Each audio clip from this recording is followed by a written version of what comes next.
Welcome back, folks, to the Noisy Pixel podcast. It is episode 11 for July 27th, 2021. I'm your host, Arthur. What? Is it episode 10? It is episode 10. I looked it up, Azario, who is joining us today. And you said 11. Yeah, you did say 11. Fuck! Noisy Pixel. Welcome back, folks, to the Noisy Pixel podcast for episode 10. Today is July 27th, 2021. I'm your host, Arthur, joined by Azario. How are you? I'm doing great. I couldn't think of anything clever to say. And, all right, cool, because we're going to get through these introductions. Ian's also here. Ian, how are you? Oh, sorry. Yeah, we're off to a good start. Hey, how's it going, everyone? It's a Monday. Yeah, well, I mean, we're burying the lead here because Brian is back, and that's what I wanted to get to. Brian. I made it, you guys. I didn't die. So I heard. First question, where are you? Where have you been? Second question, how dare you? How was it being the chosen one to go up with Jeff Bezos to the to space? Feels good, man. I like that he took my, design suggestions of making it look even more phallic than it was supposed to. But yeah, super stoked. We're glad to have you back on Earth. Yeah, it's good to be back. Shout out to the other Brian Lee in the comments. Makes me feel wanted. Brian L in the comments has been here more frequently. I think you're other Brian at this point. Yes, my bad. Yeah. Joke's on you. It's just me. Just try to keep my job. Be like, hey guys, I noticed Brian's on the podcast this week. Yeah. Brian L is more of a member of Noisy Pixel. Of the podcast. Fair statement. Fair statement. Okay, well, we don't have much to talk about. I guess we could actually, maybe we should stretch out a little more of checking in with Brian, actually. Sure. We only have one news story. We're going to talk about Dead Space Remake later in the show. Sure. I also wanted to address very briefly a story that we're not going to talk about because I think this is the third time that something like this has happened. There's this Activision Blizzard lawsuit. And I think we've talked about it in passing. We don't usually mention those stories because we don't really have anything to say. So if you haven't heard that there's weird stuff happening in Activision Blizzard, lawsuits and stuff, check it out. If you guys like controversy, can you have you been keeping up with it? The lawsuit? Yes. No. Okay, because I saw some articles. I've brief looked at it, but I say I haven't been keeping up with it, and then I'll probably know like everything you're about to reference. But yeah. I just want you to like bullet point what's been said and what's going on. Well, the general gist is there is a literal lawsuit that I think is being put to Activision Blizzard by the state of California. There's a specific agency that was saying that they had discriminatory work practices and also just like crappy work environment in general. And subsequent from that, there was a lot of reporting about that, because I think that the news that caused this to happen was the filing of the lawsuit. And there was a CEO of Activision Blizzard, or maybe it was a president of Activision Blizzard, who put out a statement that was kind of like, oh my God, this is crazy. And then the blowback from that was that there are people finding videos on Twitter of this guy that's apparently being sympathetic with the lawsuit, being kind of a jerk in previous eras. So I don't know. It's like the usual thing. It's the back and forth. Oh, this place is terrible. The people that own the place say, wow, we didn't know it was terrible. And the workers say, yes, you totally fucking did. And you just keep going from there. So I think it's important to note that since I've been doing this for 6 years, every GDC I go to, I'll typically meet with old Ubisoft Montreal or old Activision developers who are making their game. They just leave and make their game. And the general consensus of what these companies produce and how they work is that you'll stay at these companies, you'll make a game, and then you'll branch off and do your own thing. It's like you're filling up your resume with enough to just go do something else. That's why you see a lot of indie games with like developers from Ubisoft, and it's like the guy who made the eyeballs or something, but like on the paper, on the press release, it'll be like a developer from Ubisoft, developer on Watch Dogs series or something like that. You're talking about Ubisoft Montreal specifically, right? Yes. Those, that's because I was going to say generally branch off and do your own thing is a nicer version of everyone gets laid off and has to find a new job, which is typically how it goes. No, from the developers that I have spoken to, just me personally, it's more like the situation is so shitty there where the shit runs down like a typical corporate setting where if you do something, if your boss does something bad, it's blamed on you type of thing. But if you do something good, then your boss takes credit for it from the higher ups. You know, it's like you're never going to be recognized. So the idea is that you just do this, get the experience that you need, and then leave to go do something else. I think Canada works a little differently, where the government supports indie developers a lot more than the US does with grants and stuff. So that's why you see a lot of developers come out of Canada. But it's almost the same story from other developers that I've spoken to that have worked at these companies.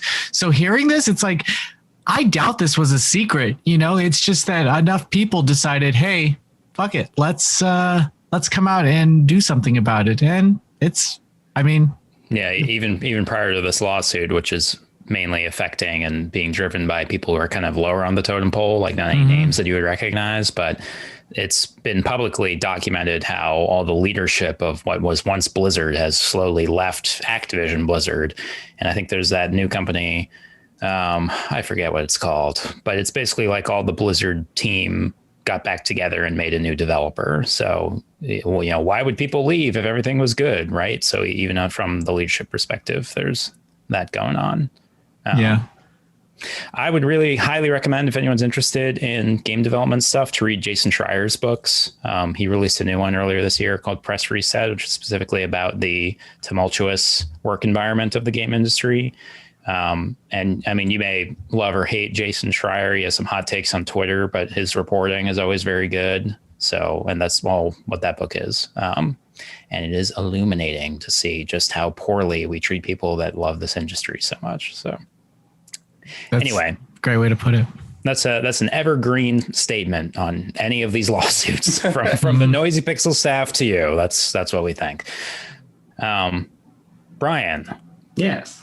We talked about the Steam Deck last week, and inquiring minds want to know, what do you think? It's a toss up for me. I did back it. I did put my $5 in to reserve one. I thought you didn't have to pay full price. It's just $5. Just $5, and you get it back if you don't even want to get it. So I was like, oh, it's like no skin off my back. I'm gonna just put it in just in case it turns out to be good. They're trying to measure how many people are actually interested without having some stake, right? Yeah. So like I'm excited for it. I like the idea behind it of just like being able to play Steam games on the couch or like going to a friend's house and being able to play your Steam library with them. I think it's really cool. Like it's got a lot of the benefits of what the Switch did, but now you get your whole Steam library, which is really awesome. Mm-hmm. Do you think it is as Azario Lopez may have said, Switch killer? Ooh, I don't know. I don't know if I can say that. I think it's gonna boil down to just how well they go about making, like how good the hardware itself is, because they haven't had a good track record of support hardware. Because I own a Steam Link when they were like on sale for like $1. And it is not good. So is it resting on top of your Steam machine next to your Steam controller? Yeah, exactly. No, I got the Steam Link because it was $1, and then I tried it. And I'm like, all right, I'm just not going to get any Steam related things for a while. I will say that listener and viewer Brandon Melendez says, in my opinion, the only way Deck is a threat to Switch is in emulation. They could potentially run Switch games better than the Switch. I reserved a 64 gigabyte.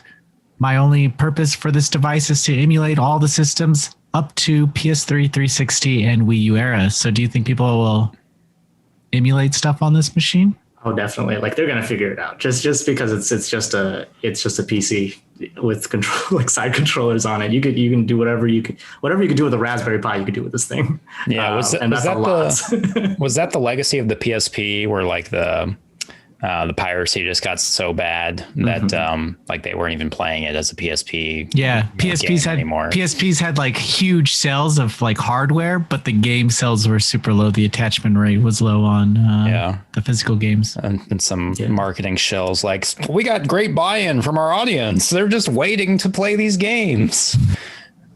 We'll say too, one of the things that I was concerned about, I saw a lot in the comments too of our last podcast that totally, I didn't know if there was going to be a market for that. And like all the comments were like, yeah, I want this. So, hey, man, that's awesome. I think that's great that people would want to play this away from their actual PC, you know? Mm-hmm. Yeah. We got to package this data and put it in a white paper and sell it to Steam for like $3,000. They call this market research. Yeah. I'm curious how the ergonomics of it is going to play out too. I think someone 3D printed like a Steam Deck just to see how it would feel in the hands. And then from the photos, it does not look that comfortable from what I'm looking at. It looks a little chunky. And just where all the buttons and things are placed, it doesn't feel like it would be that fun to play on, but you know. I'm more worried about heat distribution and how that's going to work. That too. Is the fan just going to be super, super loud? Yeah. Viewer and listener Brian Mills says, to be completely honest, finally playing H games after playing all H's versions on consoles was legit my first thought when this was announced. I'm not a PC gamer at all, so I'm super excited. So nice. Yeah, you don't have to invest in a Surface Book or whatever. Yeah. So I'm not the only one who wants to show everyone on the bus the shit that I play. You gotta get one of those mirror screen protectors that like reflect everything unless you're looking directly at it. What they used to do for like iPhone touches and things. That's so strange to hear from a Noisy Pixel viewer. The Jordy M was saying also about with their past track record and everything that basically I just need them to advertise it. And I thought that was a big one too, because a lot of the things that I totally forgot about a lot of the last things we were talking about. So I wonder if they're going to do any difference with their push on advertising on this. Yeah, even with their games like Half-Life Alyx, it pretty much came and went. I haven't heard anything about it. They haven't done anything with VR since. It's like, what? Yeah. Well, Steam has always been, or Valve has always been in that position where Steam just makes so much money that they don't really need to do any of that. Like the games they make are just like a hobby on the side for their actual business model of taking 30% from all game sales or whatever it is. Yeah, fuck them. I mean, Steam's been great for me. I don't know about you guys. I think it'd be cool if they okay with their market position. If they like when they launch it, they do a bundle that just has all like the old Valve games on it in like one bundle for you to play on your new Steam Dock. I think or Steam Deck. That'd be pretty. Not even Black Mesa, the remake, just Half-Life 1. Check it out, guys. Droopy says, okay, hold on. Where are we going to? Well, since Droopy got his comment read out, go for it. Oh, you just don't like Droopy? I'm bringing. Yeah, me and Droopy have a lot of beef. The thing is, and he's bringing it up again in the comments, and I'm tired of it. Azari. I feel like we usually bring up the comments at the end, but if we're talking about the Steam Deck, it's going to be kind of weird bringing it up again at the end of the show to talk about. All right, what else you got? So, Droopy, are you okay? Yeah, I'm fine. Okay. Droopy. Some emotional trauma last time me and Droopy had to interact. Go ahead. Steam Deck is amazing for so many reasons, especially for the Linux-based operating system, openness of this device, accessibility for all the controller options. And I kind of like that too, because I like playing games with an Elite 2 now, and going from the other controllers, like I kind of like the option to play whatever controller that I feel most comfortable with. So that's another plus. Yeah, there's a lot of ifs going on in the speculation of how the Steam Deck is going to work out one way or the other. But it sounds like Brian's mostly on the same page as us, other than being slightly more bullish, because I don't think any of us pre-ordered, right? I did. Oh, you did. Well, you buy everything in the background. It's true, you do buy everything. FOMO. That's true. That was a little bit of part of it. I was like, if it gets to a point where like everybody I know has one, and then they're like, let's go play in the living room or something. Let's go drink. And I'm like, cool guys, I'm gonna go hang out in the PC room while you guys go do that. Yeah. I'll be on Discord. I'm going to be shackled to a power cord like a scrub. Exactly. All right. Well, thank you for your thoughts, Brian, and thank you for joining us this week for the big news item that we're going to talk about, which is the Dead Space remake, which was announced by Electronic Arts. I don't know. Do we still like Electronic Arts? Are they good? I'm invested in John the royal we is, are you? Yeah. Do we all like them? So there's kind of some mixed thoughts on this whole Dead Space remake thing, because Dead Space notoriously devastated by publisher influence, especially the third game. Each game had like a series of pretty unrealistic sales expectations. I think the first game sold like 2 million copies and they were expecting 4 for some reason, which if you're not familiar with game sales, that would be a lot for a first IP, a new IP. And then the sequel, I think, did even better. It sold like 4 or 5 million copies, but they were expecting 8 million. So it was considered below expectations. So in the third game, they really harped on it being a traditional action game with co-op. And I'm told that Dead Space 3, I never actually played, is a good game, but just not a good Dead Space game. So the stuff that I heard, the mixed reactions I heard were, 1, Dead Space 1 is like one of the best horror games of like the past few generations. And it's great that they're kind of recognizing how important it is. And a remake is great. But at the same time, like if they're recognizing that it's great, why don't they just make another one that's actually like the old ones? Obviously Visceral like doesn't even exist anymore, but I don't know. What was your reaction, Azaria? I'll go for it.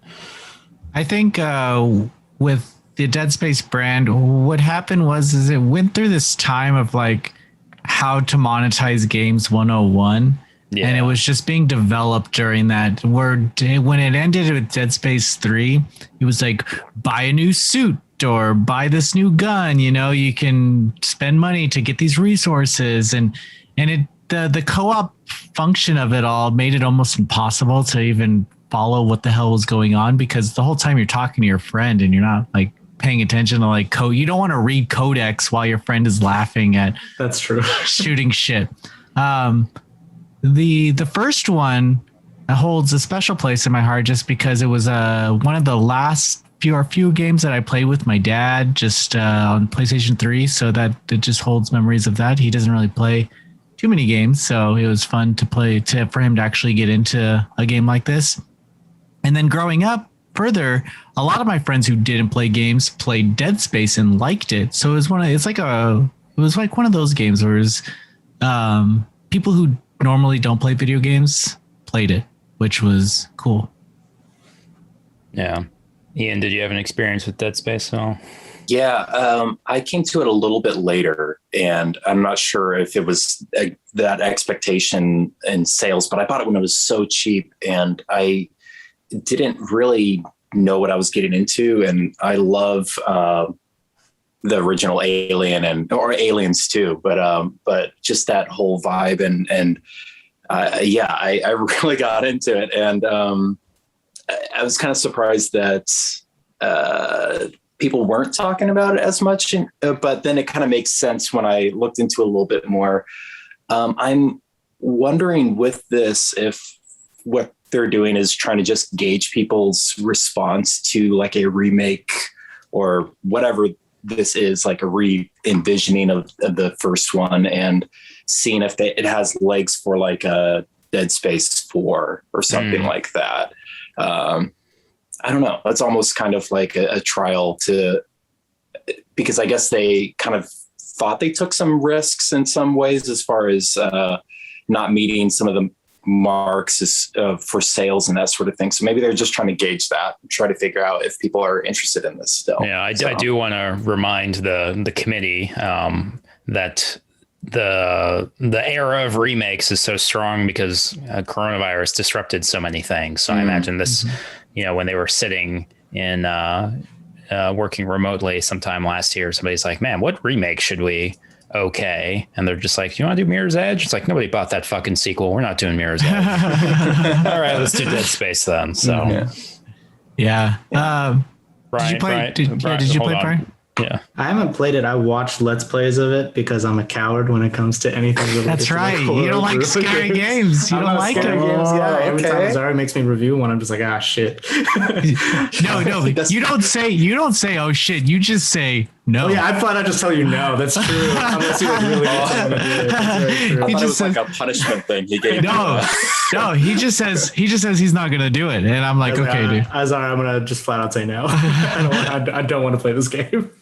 But no, I like you're mentioning, I heard a lot of good things about it. And I personally, like, as far as remakes go and things like that, I enjoy it because a lot of games I like missed out during the hype. So it's giving me a chance now, now that I can buy games whenever I want now, or like, I have the time to do it. It's become more accessible to do so. And I think that's a good, like, I guess, audience for this type of game is like what you were saying. People, if you said Dead Space 4, there's going to be a lot of people who are like, oh, it's the fourth one. I'm not going to buy it because I don't know anything about it. Yeah. And then they'd have to go through the original 1 through 3, which are fairly old now. And they're like, it's not that great. Or like, oh, I can't, I'm a modern day graphics game person and I don't want to look at this. Yeah, there's always that. I think the first game holds up mostly, but technically I know it has some challenges, like the PC version specifically. I think you need to download like a frame unlimiter, otherwise it runs at like 30 frames hard, which is odd. Yeah, but yeah, you're probably right. Yeah, so like the whole of like remaking a game so that it's what you pictured it as back when it first came out, I think that's really cool. Like they've done it with Spyro, Ratchet & Clank, Crash Bandicoot, with a bunch of different titles. So I think there was like only really two ways to go about it. Is either they make a Dead Space 4 and don't call it Dead Space 4, or remake Dead Space 1 and then gauge it from there and keep going. So there are some downsides to this Dead Space remake. One is that the developer is EA's Motive Games, and if you guys have followed them, they're fairly like underground, but they did work on Star Wars Battlefront 2, which is not good, and they also did Star Wars Squadrons. So this is honestly, and that was just them helping out. This is like their first game proper of like making a remake from Motive Games. So that's okay. So you're saying they were just an assistance team on the two other things? Yeah. So Battlefront 2, they helped with DICE. So, and then Squadrons, I think they helped in some ways there. EA, like they just they're in the back of the office and they're like, you guys are doing a great job. Yeah. So I'm interested in to see what they can do as a team, but EA is also known to just kill studios, and this could be the last game we see from these guys. Yeah, I mean, if they're like a support staff anyway, like, I mean, how many employees actually work there? I assume they're scaling up. Less than 100 right now. Less than 100. Are you on Wikipedia? You just run into like the same few people. So EA Motive Studio is apparently founded by Jade Raymond. And I'm just like, this lady just appear in like every Wikipedia article I read. I feel like she's been in like 9 different studios. She's just haunting you and you're just going down the rabbit hole and it's looping over and over. And also this remake will have new story elements and new mechanics, which I mean is scaring everyone at this point. What do you think, Ian? Well, I was wondering when you brought that up, if like the issues that you had were more like the microtransactions, or was it just this is like something totally new and just being like, here you go, like, or is it a combination of both? You're not exactly sure. I'm hoping that by new story elements, either they fix some of the any type of plot holes. I didn't jump too far into the lore, but I know that there's this huge ass rock that makes people crazy or some shit. And then, but really, I'm trying to find my girlfriend who's fucking dead or some shit. Whoa. Whoa. Spoiler. No. But is she? 13-year-old game. Sorry to spoil it for everybody. Yes, go for it. Wait, is she really? Yeah, dude. Haven't you played the fucking game? Dude, Dead Space is the one where like the chapter titles, like it spells out Nicole is dead. Oh, chapter 13, your girlfriend's fucking dead. Oh, it's the first letter of each chapter. Oh, that's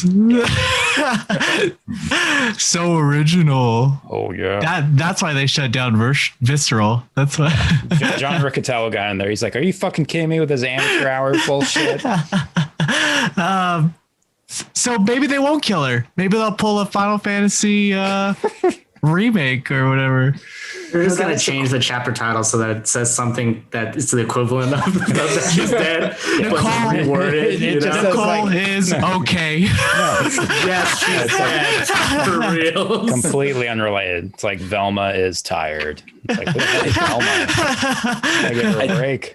I do think the horror genre in general really lends itself well to the remakes, though. Maybe it's more like the jump scare or aspect of things, but like especially with the Resident Evil remakes, like that honest, you get so used to something, and then especially with like the horror element in there, something unexpected, it hits you in a different way. Mm-hmm. I'm wondering how much they're going to lean into that, if they're going to change things up. And make it surprising for people that are very familiar with the game, and just how that experience will be for players that are used to it versus people that are totally new to it. So yeah, there's some fun opportunities there. Although Resident Evil much more renowned for its jump scare moments. Yeah. I can't remember as many in Dead Space, but yeah, there definitely is an opportunity there. Dead Space from the onset had good sound design. You heard the creatures kind of running through the vents and kind of appearing. They really have to nail that. And I think one thing that they could improve is those light puzzle elements where you have to like move blocks or some shit. And kinesis or whatever it's called. The system. there's some things that can be improved there, I guess. It's just I'm very curious to know what they do with the story. My one ask is they get rid of that fucking turret sequence that everybody forgot about until probably just now. Oh my God. Yeah. It's the worst part of the game. So if they could drop that, that'd be great, because nobody remembers it being there in the first place. You couldn't jump in this game, correct? Like there was no like proper jump. No, you could stomp pretty good though. Yeah. I remember the jumping was more like when you're in the zero gravity and you kind of just float around. So I would like them to keep that. I like the non-jumping thing. Like that's kind of cool. Grounded, you could say. Kept the game grounded. Kept the game grounded. I liked those mini games. Honestly, the first time I played that game, I never switched to weapons. I used the same weapon throughout the whole entire plasma game. Cutter. You didn't use the other 3 at the very least. I mean, you get up to 6 or 7, I think. Yeah, I didn't need to. 4 spots. I just kept upgrading that. It's so OP. That sounds fake. I think Dead Space is one of those games where like your ammo runs out and they're like, oh, now you have to use the other weapons. No, I sold the ammo to buy plasma cutter ammo. My God. Okay. Easy. Pro gamer moves, man. Pro gamer. Easy. Easy. It's very satisfying. Okay. All right. Well, it sounds like we're all pretty interested in how it turns out. I did not look for a release date. Did you see one? No, they've only showed a short teaser trailer about 45 seconds long where it shows the back of Isaac. And maybe it's not even a Dead Space remake. Maybe it's a PlayStation All-Stars remake. And because he's a character there. Yeah, he's a DLC character. When I think PlayStation, I think Isaac Clarke. Yeah. Necromorphs. Shooting off Daxter's limbs. We'll see. No release date, no consoles, but yeah. Oh, actually, it's going to be next gen and PC exclusive. So there's that. Yeah. All right. Well, that was the one news story. Believe it or not, we did fill like a half hour already. Nice. We're pretty good at talking. We're pretty good at talking about not a lot of stuff. Just a reminder to the audience that you ever want to be more involved with the podcast experience, feel free to leave a comment on the YouTube video that we post of this. If you're listening on Spotify or wherever else, I don't know if that feed is still being updated, but be sure. It is. Shut up. Shut up. Maybe you would know. Maybe you would know if you subscribe to it. Well, at least I know that the podcast happens every Monday, unlike you. I did forget. For the second time. I did forget. Hey, I'm a busy boy. Yeah. I'm like working all day and people are like, you want to get drinks later? I'm like, got the podcast. I'm like, oh, okay. What a man. Who wants to get drinks on a Monday? I know, seriously. Coworkers, Anyway. Dude, I hate hanging out with people. Sounds like a Mondays. You meet someone and they're like, you're pretty cool. Let's hang out. And you're like, fuck. Yeah, but must suck to be cool, man. I wouldn't. That means I have to spend money, and I'm just like, I could just make a PB&J. You're getting it. What happened to the days of opening private voice chat on 360 and just playing like Oblivion and just talking aimlessly for 3 hours? Am I right, guys? Yeah, I still kind of do that. Yeah. But totally Noisy Pixel people. If you leave Noisy Pixel, I never talk to you again. So that's how it works. You're either with me or you're against me. All right, Anakin. That's why Brian can't leave. Exactly. he got the ultimatum. I tried to leave 2 days ago, and Rosario beat me with a stick in the closet. Like, no, you can't leave. You're my friend, damn it! I can't lose you. So for all the listeners who are worried about their relationship with Noisy Pixel, keep commenting, and everything will be okay. But I think that's going to do it for this week. Thanks everyone for attending. Thanks you guys for joining me today. And we'll see you next week. Bye. Bye.